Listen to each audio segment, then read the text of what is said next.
Hey everybody, welcome back to Youvoluntear and the continuation of Book Week. You're here with me, Maddie, and for today, I wanted to talk about a very special series. This is one of those series that I've loved ever since I was a kid and was first introduced to me by my 3rd grade teacher who actually read the first book aloud to the entire class. And after she finished, I took it out from the library, then I read it about 500 times after that, and thus the love grew. The series I'm talking about is Lemony Snicket's A Series of Unfortunate Events. Right here I have the first book called The Bad Beginning, and it's the first of a 13-book series.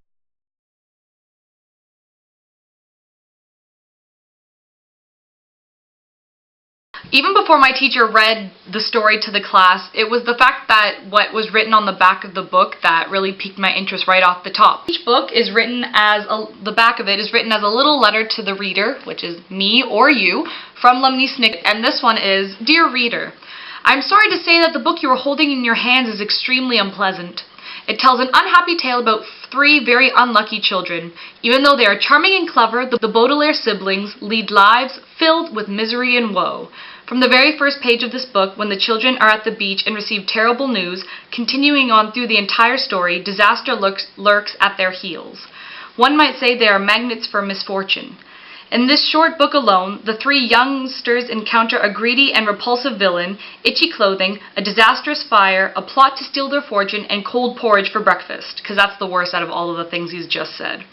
It is my sad duty to write down these unpleasant tales, but there's nothing stopping you from putting this book down at once and reading something happy if you prefer that sort of thing. With all due respect, Lemony Snicket. That's all it took for me to become interested. As a kid, you always read such happy stories, or people are always reading you fairy tales that are just a few pages long, and something good starts off, something bad happens, something worse might happen, and then all of a sudden everything just solves itself within like 3-4 pages. The prince shows up, or last second something happens and just everything ends up working out. That is not the case with this first book. The Series of Unfortunate Events follows Violet, Klaus, and Sunny, the Baudelaires. Like it says at the back of the book, the children do go to the beach, and what happens is as they're just doing their thing, minding their own business, being siblings, they find out that their parents have died in a tragic fire that also destroyed their entire home. And from there, the story takes off. We first meet Count Olaf, which is the first of the many legal guardians that the Baudelaires will encounter. He's horrible, and by the end of the book, we find out that he's trying to marry Violet in a play put on by his weird acting troupe in order to get the enormous fortune that the Baudelaire parents have left behind for Violet and her siblings when she becomes of age. The children luckily escape from Count Olaf, so those are the only spoiler alerts I'm going to give you for the first book if you haven't read it yet. But the entire 13-part series is absolutely amazing as we go from one crazy family member to the next, and you watch the sheer willpower of these children as they stay together and they conquer the unthinkable and they escape from the most strange and horrible situations. The fact that this book doesn't have a happy ending right off the top, it doesn't just let things get better, but it shows the topsy-turvy good and bad of life, really is amazing. I always loved weird things growing up. I just thought it was different and it was wonderful, and I totally saw myself in a lot of these characters. One thing aside from the story that I really loved about this series and still love now is the fact that it helped expand my vocabulary and the vocabulary of many other people I know who have read it. When a phrase or a word used in these books is a little more mature or adult than the intended audience is, it's actually explained to them.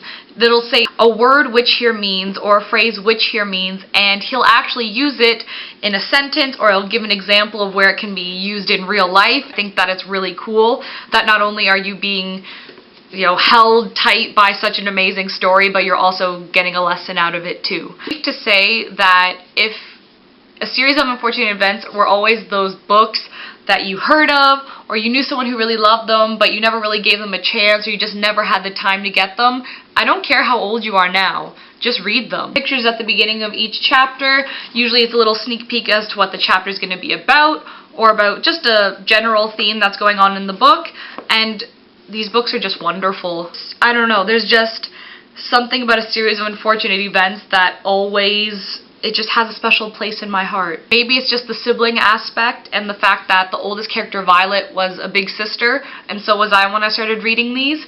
Maybe it's just the inspiration to be as strong as she is for my family, but I'll be recommending A Series of Unfortunate Events forever. And it was also made into a movie of the first 3 books kind of put together, and they have Jim Carrey as Count Olaf. It's a really funny movie.